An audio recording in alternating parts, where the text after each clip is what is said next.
Hi ಎಲ್ರಿಗೂ. ಇವತ್ತು ಬೆಳಗ್ಗೆ ನಾನು ನನ್ನ ಗಾಡಿ ತೊಗೊಂಡು ಒಂದು ಪಪ್ಪಾಯ ಲೋಡಿತ್ತು ಅಂತ ಬಂದೆ.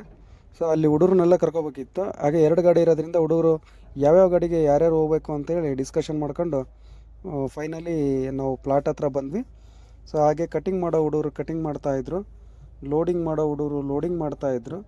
ಸೊ ನಾನು ಕೂಡ ಸ್ವಲ್ಪ ಹೊತ್ತು ಹಾಗೆ ಹೊಲದಲ್ಲಿ ಒಂದು ರೌಂಡ್ ಹಾಕಿ ಅವರು ರೈತರನ್ನ ಮಾತಾಡಿಸಿ ಅವರ ಅನುಭವನ ಅವರಿಂದಲೇ ಸ್ವಲ್ಪ ಕೇಳ್ಕೊಂಡೆ.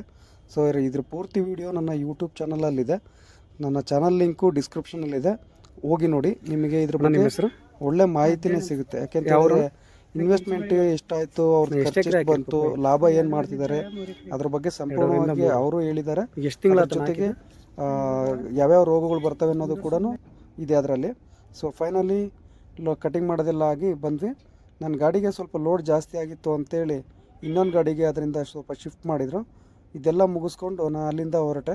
ಸೊ ಹಾಗೆ ದಾರಿ ಮಧ್ಯೆ ಬರ್ತಾ ಒಂದು ಕಾರು ದಬಾಕೊಂಡಿತ್ತು.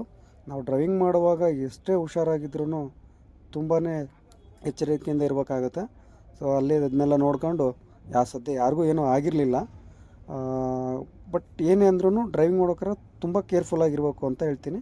ಸೊ ಹಾಗೆ ಫೈನಲಿ ನಾನು ಮಾರ್ಕೆಟ್ ರೀಚ್ ಆಗೋಷ್ಟೊತ್ತಿಗೆ ರಾತ್ರಿ 2 ಗಂಟೆ ಆಗಿತ್ತು. ಸೊ ಇವತ್ತಿನ ಕತೆ ಇಷ್ಟು.